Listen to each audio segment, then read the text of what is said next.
Bonjour à tous et bienvenue sur le rêve australien. Hakuna Matata.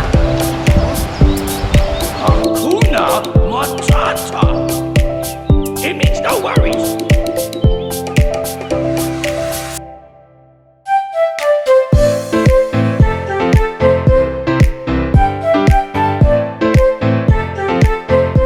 Je suis super contente de vous retrouver dans une nouvelle vidéo où je vais vous parler d'un truc quand même très important quand on arrive en Australie, c'est de souscrire à une compagnie téléphonique, de prendre une carte SIM ou un abonnement téléphonique, et je vais vous donner en fait toutes les informations depuis avant de partir, quand on arrive en Australie, quand on est en Australie, les trucs les moins chers, les options les moins chères pour le téléphone, et puis plein de petites astuces par rapport au téléphone en Australie. Alors on va commencer déjà avant de partir en Australie. Les choses auxquelles il faut penser par rapport à votre téléphone, c'est d'être sûr que votre téléphone est débloqué, parce que sinon vous allez arriver en Australie, essayer de prendre une carte SIM et votre téléphone sera bloqué, et là vous allez devoir faire toutes les démarches pour le débloquer depuis l'Australie, ce qui peut être parfois assez compliqué, sachant que certains opérateurs téléphoniques vous rendent la vie difficile pour pouvoir débloquer votre téléphone.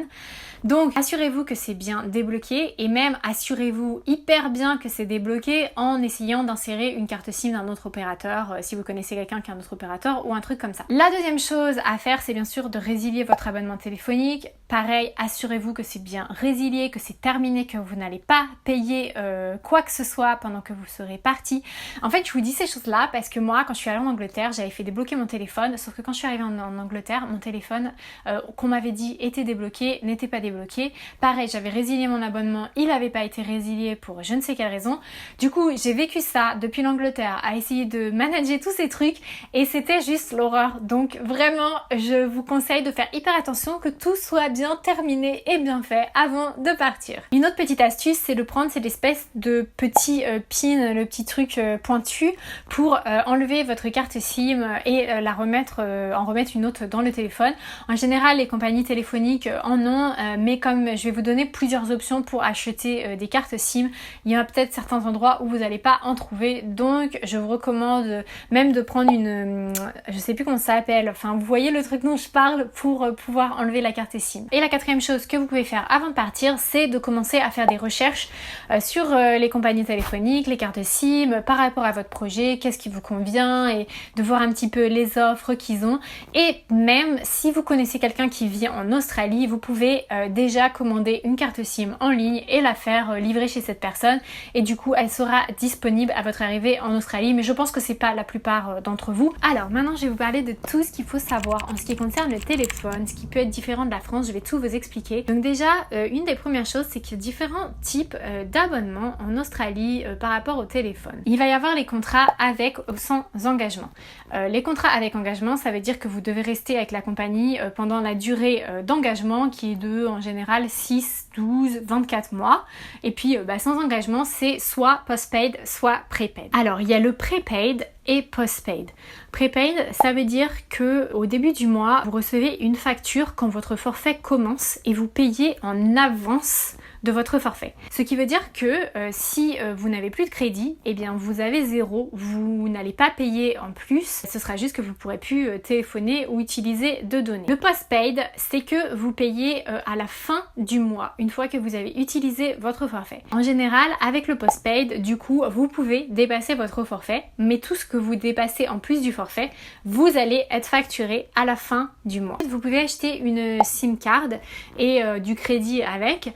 Les SIM cards sont en général payantes entre 2 et 3 $, mais parfois avec certaines offres et certaines compagnies les font gratuits. Maintenant, en termes de forfait, c'est organisé de différentes façons. Vous avez certaines compagnies qui vous proposent un certain montant qui est donc pour le téléphone et les SMS, et du coup vous avez ce montant, et à chaque fois que vous téléphonez, que vous envoyez un SMS, ça va avoir un certain coût et ça va prendre dans ce montant total, le téléphone et les SMS étant ensemble. Et en plus de ça, vous allez avoir un certain montant de données. Très souvent maintenant, les SMS et le téléphone sont illimités, donc vous n'avez plus vraiment ce truc où vous piochez du coup dans un espèce de pot où ça prend à chaque fois que vous téléphonez ou envoyez un SMS. Mais ça existe encore où ce truc existe. Vous avez cette autre option où vous avez un certain montant pour le téléphone, un certain montant pour les SMS ou un nombre d'SMS et ensuite les données. Il y a quand même très peu de compagnies qui proposent des données illimitées sur le téléphone, mais en général les abonnements les moins chers proposent entre 2 et 3 gigabytes. Il y a très souvent des surcoûts pour certains numéros, pour appeler d'étrangers, il y a pas mal de conditions. Je vous invite vraiment quand vous prenez un abonnement à regarder ces conditions. Et ensuite, le dernier truc important à savoir par rapport au téléphone, c'est la couverture du réseau et les compagnies téléphoniques. Alors je vous en ai parlé dans plusieurs vidéos, mais je voudrais vraiment vous expliquer comment ça fonctionne. Il y a en fait 3 réseaux en Australie de téléphone. Le premier réseau qui offre la meilleure couverture du territoire, c'est Telstra. Telstra est l'équivalent de France Télécom Orange. Et ensuite, vous avez Optus, qui est donc le deuxième en termes de couverture du territoire, qui est donc l'équivalent de, je sais pas, Bouygues ou SFR, peut-être Bouygues. Et ensuite, vous avez Vodafone, qui offre la moins bonne couverture du territoire en Australie. Ces 3 entreprises sont les seuls 3 réseaux qu'il y a en Australie. Toutes les autres compagnies qui vont vous offrir des offres de téléphone, elles utilisent un de ces 3 réseaux. Donc par exemple, vous avez Aldi qui utilise le réseau de Optus. Vous avez Virgin Mobile qui utilise le réseau de Vodafone. Et vous avez tout un autre nombre de compagnies qui utilisent l'un de ces 3 réseaux qui n'ont pas leur propre réseau. Donc si vous allez avec ces autres entreprises de téléphone, il faut bien que vous regardez quel réseau elles utilisent en fonction du réseau que vous voulez choisir, donc meilleure couverture ou pas meilleure couverture en fonction de là où vous vivez et de votre projet en Australie. Alors, comment souscrire à un abonnement téléphonique quand on arrive en Australie? Donc vous avez plusieurs options, ça dépend vraiment de votre impatience d'avoir un téléphone ou de vos besoins tout simplement. Donc il faut savoir qu'à l'aéroport, il y a au moins les 3 compagnies, donc Vodafone, Optus et Telstra qui ont des magasins. Donc vous pouvez directement souscrire à un abonnement téléphonique là-bas et obtenir une carte SIM. Il faut savoir qu'il y a du Wi-Fi à l'aéroport si vous avez besoin d'utiliser ça, que c'est pour ça que vous essayez de prendre un abonnement téléphonique. Ensuite, vous pouvez attendre d'arriver en ville pour le faire, ce qui vous donnera probablement plus d'options, surtout l'option d'aller dans les 7-Eleven ou à la Poste ou dans différents magasins et supermarchés qui eux aussi offrent des abonnements téléphoniques avec d'autres compagnies, par exemple à Coles ou Woolworths qui sont les principaux supermarchés. Ils ont leur abonnement téléphonique qui sont beaucoup moins chers que les 3 autres compagnies. Donc si vous attendez d'arriver en ville, vous aurez plus d'options et ça peut vous coûter beaucoup moins cher. Ce qui m'amène à c'est quoi la meilleure option, le best deal de téléphone en Australie. Alors en fait, ça va dépendre dans quelles conditions vous venez en Australie et pourquoi faire. Si vous êtes un touriste et que vous allez principalement visiter les grandes villes d'Australie, ça n'a aucune importance. Prenez le truc le moins cher parce que la couverture d'une réseau ne vous affectera pas particulièrement.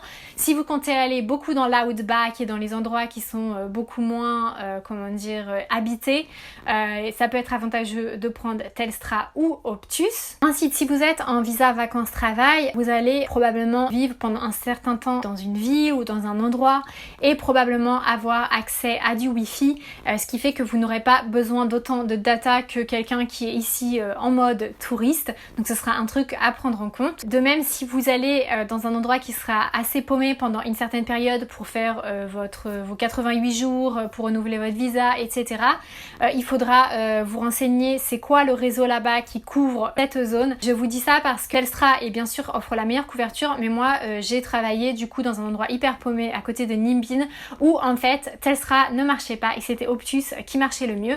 Donc demandez aux gens qui sont là-bas ou à votre employeur quel est le meilleur réseau et en fonction du temps auquel vous allez rester là-bas, si vous allez avoir accès à internet, choisissez un forfait adapté. Donc si vous êtes un touriste, pour moi, vaut mieux attendre d'arriver en ville et d'aller dans un 7-Eleven ou dans un supermarché Coles pour obtenir une carte parce que vous aurez des meilleurs deals. Si vous êtes en visa vacances-travail, voici mon conseil. Attendez d'être en ville comme pour les touristes et prenez une carte en fonction de vos besoins. De toute façon, vous êtes très souvent à Sydney, la plupart des gens arrivent à Sydney ou dans une grande ville, donc la couverture sera très bonne. Vous pouvez vraiment choisir l'opérateur que vous voulez et peut-être ne pas choisir Telstra parce que c'est souvent le plus cher. Et ensuite, prenez cette carte au tout début pour trouver un logement, pour faire toutes vos démarches. Donc prenez un bon deal, mais un truc qui va pouvoir vous servir pendant quelques jours pour pouvoir commencer vos démarches en Australie.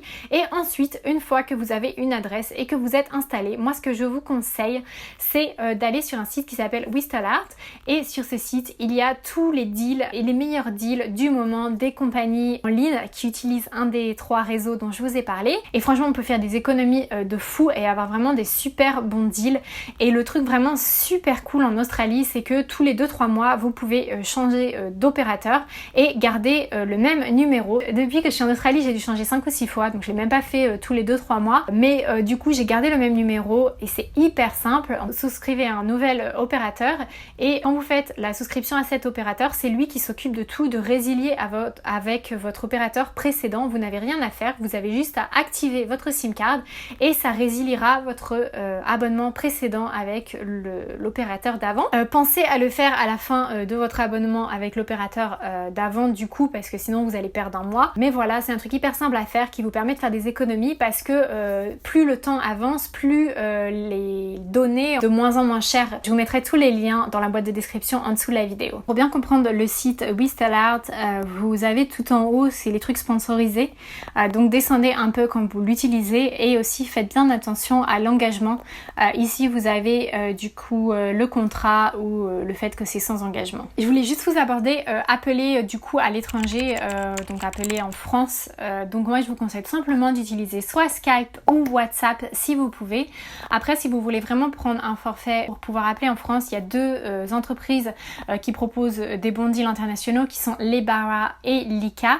Vodafone aussi parfois a des bons deals pour les internationaux, donc ce sera vraiment les 3 compagnies que vous pouvez regarder et vous pouvez faire la comparaison bien sûr sur Whistlehart en sélectionnant donc les appels internationaux. Je voulais juste vous mentionner un dernier truc par rapport au téléphone en Australie, c'est du coup si vous voyagez à l'étranger et vous gardez votre téléphone australien, il faut savoir qu'il y a un truc qui s'appelle le roaming et qui est donc le fait de pouvoir appeler de l'étranger, enfin quand on est à l'étranger avec son téléphone australien, il faut activer très souvent sur le site de votre opérateur et aussi sur votre téléphone. Il faut savoir que ça coûte extrêmement cher d'appeler avec son téléphone australien d'un autre pays, donc je vous conseille de pas le faire, mais je voulais juste vous expliquer un petit peu comment ça marche. Voilà, c'est tout pour cette vidéo sur le téléphone. J'espère qu'elle est informative, qu'elle va vous aider pour choisir votre SIM card et votre abonnement téléphonique quand vous arrivez en Australie. Si vous avez aimé cette vidéo, vous pouvez me mettre un pouce en haut parce que ça permet à d'autres personnes de pouvoir trouver cette vidéo plus facilement sur YouTube. Et puis si vous n'êtes pas encore abonné à ma chaîne, sachez que vous pouvez vous abonner et donc je fais plein de vidéos informatives sur l'Australie pour vous aider avec votre départ en Australie. Quand vous arrivez en Australie, je vous donne plein de conseils et je partage aussi mon expérience ici à Sydney parce que ça fait 7 ans que je vis en Australie à travers des vlogs et d'autres vidéos un petit peu plus insolites. Je vous remercie énormément d'avoir regardé cette vidéo, ça me fait super plaisir de pouvoir vous aider et puis je vous dis à bientôt dans ma prochaine vidéo. Bye!